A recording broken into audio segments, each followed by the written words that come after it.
Hey guys, Jade here. This is a video on Coulomb's law, the force between two charges. So this video is going to cover where it comes from, what it's all about, just some of the intuition behind the equation as well. And we're going to end with an example because I totally know what it's like to have read all of the theory, like you can write an essay on the theory and then you go to answer the very first easy question and you're just like...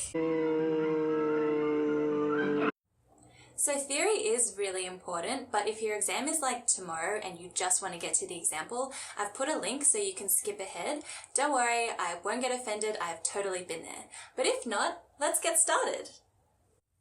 So around the time that Coulomb's law was discovered, the current knowledge of electricity was that people knew there were two different types of charges, positive and negative. They knew that like charges exert this repelling force on each other and opposite charges have this attracting force. They also knew just by experiment that the further the distance between two charges, the weaker the force was between them. So this was a really nice observation, but there was still no real means of measuring the size of the force between two charges.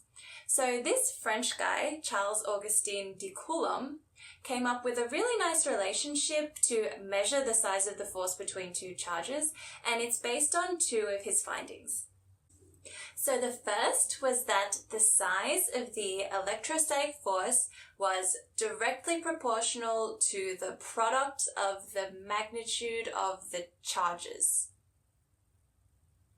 So in English, this just means that the bigger the magnitude of the two charges, the stronger the electrostatic force is between them.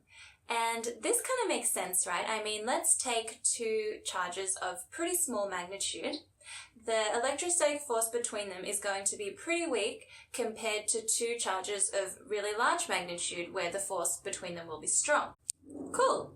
So that was Coulomb's first finding. His second finding was that the electrostatic force was inversely proportional to the square of the distance separating the charges. So again in English, this just means that the further apart two charges got, the weaker the force between them. And I know we already said that, right? But this was kind of like, yes, we can really do a proper measurement. We can get to a more exact number than just, the force got kind of weaker with distance. It's like we can actually say how much weaker. This is the proper relationship. Okay, so now you guys have got a pretty good understanding of the two main factors which influence the electrostatic force between two charges. Now let's try and transform these words into a mathematical equation. So starting with number one, the size of the electrostatic force is proportional to the product of the magnitude of the charges. So don't panic. The magnitude of the charges is just like saying the size of the charges. So not the physical size, maybe strength is a better word. So let's say we have a charge that has a magnitude of 3 coulombs and a charge with a magnitude of 300 coulombs. Obviously, the charge with 300 coulombs is going to be stronger or exert a stronger force anyway. So that's all the magnitude of the charge means, like the strength of the charge. So magnitude of charge is usually denoted by the letter Q. And because we have two charges, we're going to have two Qs. So let's say Q1 and Q2. And the product just means one thing multiplied by another. So the product of 2 and 3 is just 2 multiplied by 3, which is 6. And the product of the magnitude of the charges is just Q1 multiplied by Q2. So now we've just got this proportionality part, which just means we need a proportionality constant. So the proportionality constant, or Coulomb's constant, is often denoted by a K. And Coulomb found it to be 8.99 times 10 to the 9 Newton meter squared coulombs to the -2. It's a weird unit, I know, but you don't need to remember that. You can look it up online or in any physics textbook. And electrostatic force is denoted by an F for force. Easy. So when we translate that big scary sentence into mathematics, we get a pretty simple equation. F is equal to K multiplied by Q1 multiplied by Q2. Cool. But we're not finished yet. We've still got part 2. So Coulomb's second observation, The electrostatic force is inversely proportional to the square of the distance separating the charges. So the distance separating the charges is usually denoted by an r. The square of the distance is just the distance squared, so we'll just have r squared. And inversely proportional means that as the distance r increases, the electrostatic force F will decrease. So this means that we need to divide the equation that we have so far by r squared. If you are having a hard time grasping this idea, what I usually like to do is just play around with different values of r, and you will always find that as you increase the value of r, the value of F will decrease. So yeah, that's Coulomb's law.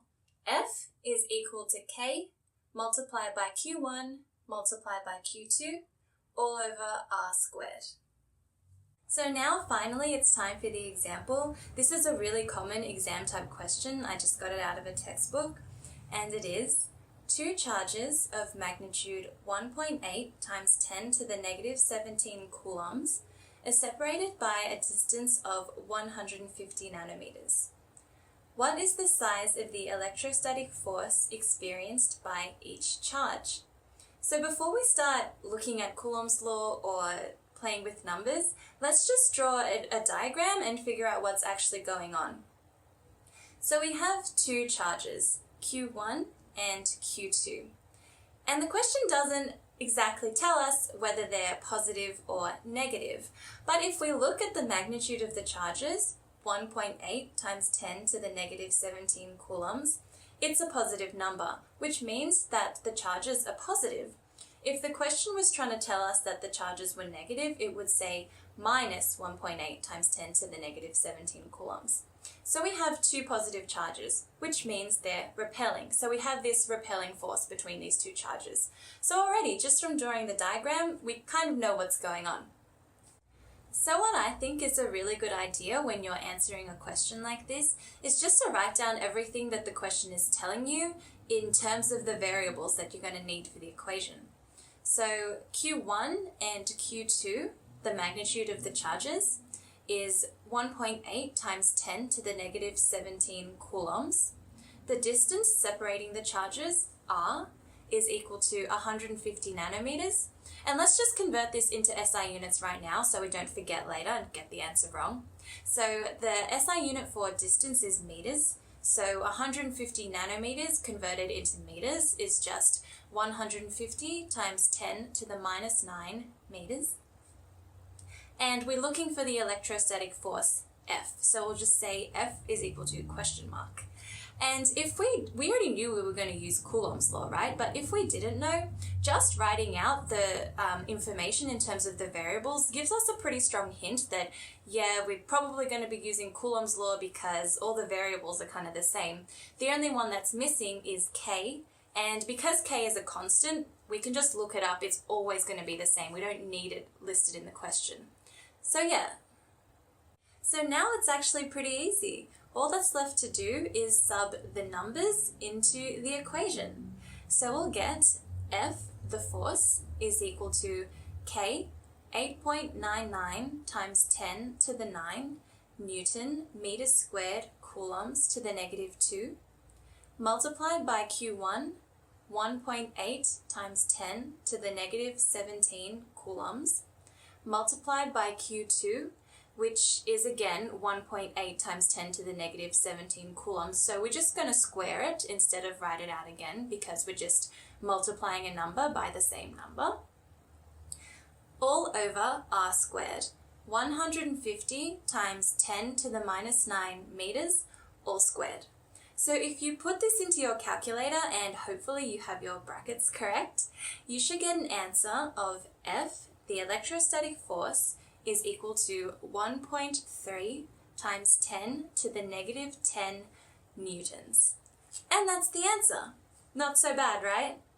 Hey guys, that's the end of the tutorial. Thanks so much for watching. I really hope it helped. If you have any questions or requests, let me know in the comments below. I'd love to hear some other physics topics you guys want to do together. Thanks, and see you next time.